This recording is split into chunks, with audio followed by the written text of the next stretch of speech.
Avatar: So'nggi havo hukmdori mening eng yoqtirgan top 3 ta multseriallarimdan biri hisoblanadi. Ushbu multserial anime hisoblanmasa-da, lekin ko'pchilik anime ishqibozlarining mehrini qozona olgan. Agar siz anime muxlisi bo'lsangiz u bu multserialni ko'rmagan bo'lsangiz, unda yashab nima qilasiz? Xullas, ushbu multserial haqidagi top 10 talik video bizning kanaldagi top 10 talik videolar qatoriga qo'shilsa zarar qilmas deb ushbu ro'yxatni siz uchun tayyorladim. Demak, prevyudan anglaganingiz kabi, bugungi videoda Avatar Aang multserialidagi top 10 ta eng kuchli sehrgarlarni aniqlab olamiz. Eslatib o'taman, ushbu ro'yxatga avatarlar, ya'ni 4 tala unsur hukmdorlarining faqatgina ba'zilari qo'shilgan. Agar hammasini inobatga olganimda, ro'yxat faqat ulardan iborat bo'lib qolar edi. Shuningdek, Avatar Korra haqidagi afsona multserial dan ham personajlar bo'ladi, chunki u yerda ham anchagina kuchli personajlar mavjud va multserialning to'g'ridan-to'g'ri davomi hisoblanadi. Demak, boshlaymiz.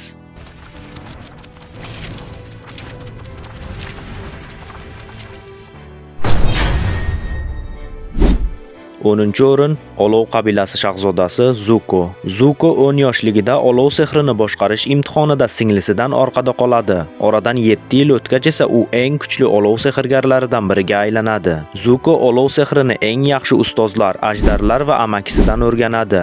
Ayro unga olovni nafas orqali boshqarishni o'rgatadi. Zuko chaqmoqni qayta yo'naltirish sehrini ham o'zlashtira olgan. Aynan u otasi Ozayni ushbu usul yordamida yenga olgan. Zuko kuchli olov sehrgari bo'lishi bilan mohir jangchi ham hisoblanadi, ammo uning kuchi vaqt va muayyan vaziyatga qarab o'zgarib turadi. Multserialning boshida u impulslarsiz va kam tayyorgarlikka ega jangchi edi.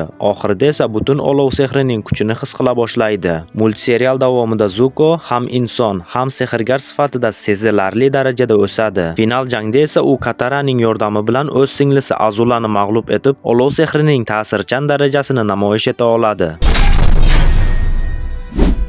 9-o'rin Bumi. Bumi mohir yer sehrgari. U Omoshi shahrining qiroli bo'lib, bir o'zi shaharni ozod eta olgan. U yer sehrini boshi yordamida boshqara oladigan tarixdagi yagona sehrgar hisoblanadi. Bumi jangda katta tajribaga ega. Bu unga dushmanning xarakterini oldindan bilishga imkoniyat beradi. Bumi Omashu shahrini ozod qilish paytida juda ulkan yer qoldiqlarini qiyinchiliklarsiz havoga ko'tara oladi. U ham bo'lsa 112 yoshida. Kim biladi, u o'smirlik paytlarida nimalarga qodir bo'lgan ekan.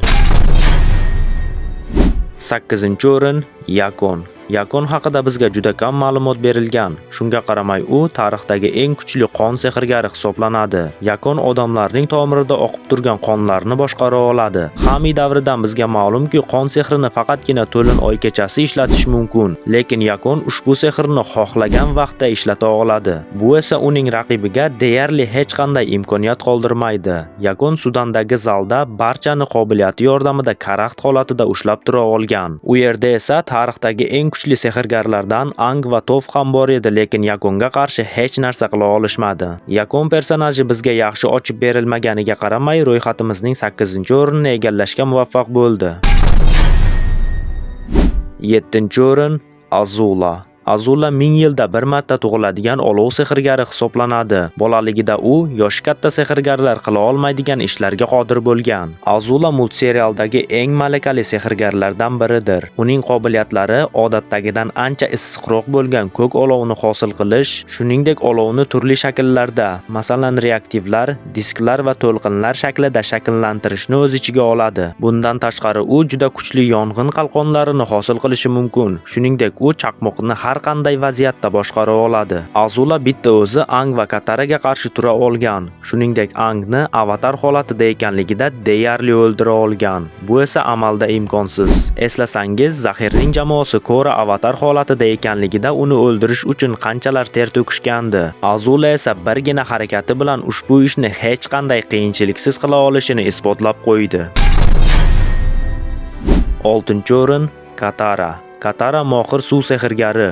U kam miqdordagi suv yordami bilan amalda har qanday raqibga qarshi tura oladi. Katara qon sehrini boshqara olgan kam sonli sehrgarlardan biri hisoblanadi. Faqat u bu sehrni ma'lum bir vaqt ishlata olgan. Zukoning mag'lubiyatidan so'ng u Azulani bir o'zi yengib, o'z davrining eng kuchli suv sehrgariga aylanadi. To'lin oy kechasi uning suv quvvati sezilarli darajada yaxshilanadi. U noyob shifo qobiliyatiga ega. Bu bilan nafaqat Aangning, balki boshqa qahramonlarning ham hayotini saqlab saqlab qolgan. Umuman olganda Katara kuchli va barkamol xarakter egasi bo'lib, uning kuchi butun multserial davomida o'sib boradi. Birinchi sezonda u o'ta mehribon sehrgar edi. 3-sezonda esa biz uning xarakteri salbiy tomonga o'zgarganligining guvohi bo'ldik. 5-o'rinda Zahir. Zahir ushbu topdagi sehrgar bo'lib tug'ilmagan yagona shaxs hisoblanadi. U havo sehriga ega bo'lganidan so'ng 9 oy ichida ushbu usulning barcha sirlarini o'rganib chiqdi. Zahir Gorulxim davridan beri qobiliyati yordamida ucha oladigan yagona sehrgar hisoblanadi. U Avatar Korraga qarshi tura olgan va uni jiddiy jarohatlagan. Uning jang uslubi odatdagidan farqli o'laroq tajovuzkor va halokatli hisoblanadi. Jumladan o'pkadan havoni so'rib oladigan usul. Shu yo'l bilan yer qabilasi qirolichasini o'ldirgan va Korrani ham o'ldirmoqchi bo'lgan. Shuningdek, Zahir o'z qobiliyatlari yordamida o'liklar dunyosiga ham o'ta olgan. Zahir havo sehrgari bo'lgani uchun havo girdobi, havo zarbalari va havo qalqonlarini yaratish kabi barcha tegishli texnikalarni o'zlashtirgan. 4-o'rin Olov qabilasi hukmdori Ozai. Ozai daraja bo'yicha doim yuqori o'rinlarni egallab kelgan. U multserialning asosiy antagonisti hisoblanadi. Ozai olov sehri bo'yicha ajoyib mahoratni namoyish eta oladi. Jumladan boshqa olov sehrgarlari qila olmaydigan katta portlashlar, chaqmoqlar va hatto bir vaqtning o'zida ikkita chaqmoqni hosil qila oladi. Ozai nafaqat ulkan kuchga, balki tajribaga ham ega. Bu esa uni xavfli raqibga aylantiradi. Uning shafqatsiz va tajovuzkor jang uslubi ham kuchli tomonlaridan biri. Ozai tug'ma talant egasi, lekin uning qobiliyatlari multserialning final qismida yer sayyorasiga tushgan kometa yordamida ancha oshdi. Bu unga kuchli portlashlarni tashkil etib, olovni aql bovar qilmaydigan kuchli manipulyatsiya qilib, olov sehrini butunlay yangi darajada foydalanishga imkoniyat berdi. Ozai amaldagi eng kuchli olov sehrgari, lekin uni Ang final jangda yengdi va qobiliyatini olib qo'ydi.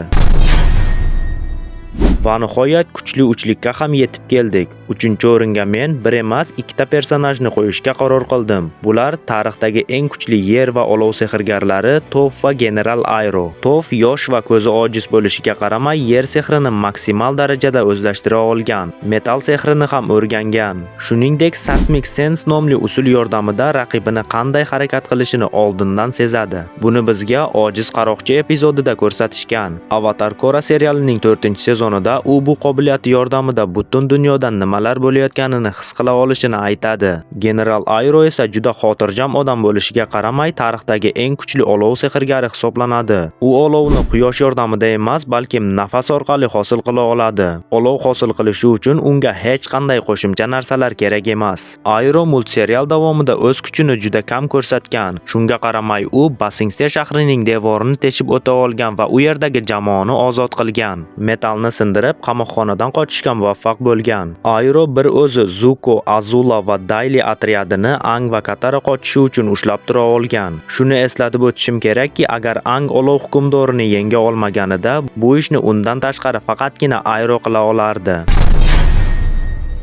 2-o'rinda tarixdagi eng kuchli havo sehrgari va eng kuchli avatarlardan biri Ang. Ang 4 ta unsurni 1 yilning ichida o'zlashtira oldi. Avatar Rokuga esa buning uchun 12 yil kerak bo'lgandi. O'z vaqtida u olov qabilasi hukmdorini ham yenga olgan. U paytda esa Ozaya kometadan olgan kuchi bilan o'zining maksimal darajasiga chiqqandi. Ang qobiliyatlarini olib qo'yish usulini ham biladi. Bu yo'l bilan u eng buyuk qon sehrgari Yakonni yenga olgan. Tarixdagi eng buyuk avatar haqida yana nimalarni gapirish mumkin? Siz shundoq ham u haqida yaxshi bilasiz.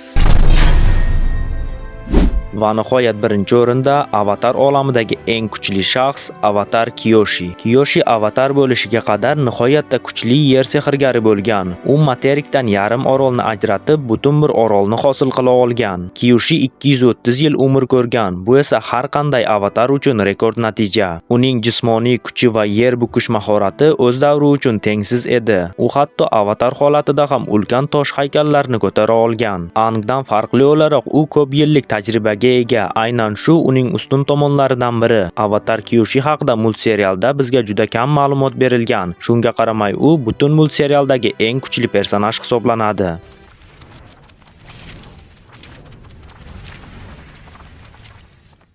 Agar sizning personajingiz ushbu ro'yxatda bo'lmasa yoki quyi o'rinlarda bo'lsa, xafa bo'lmang. Chunki bu ro'yxatni o'zimning shaxsiy fikrlarim asosida tuzib chiqdim. Siz esa o'z ro'yxatingizni kommentariyda yozib qoldiring. Video yoqqan bo'lsa, albatta like bosib, kanalga ham obuna bo'lib qo'ying. Keyingi qiziqarli roliklarda ko'rishguncha sog' bo'ling, salomat bo'ling.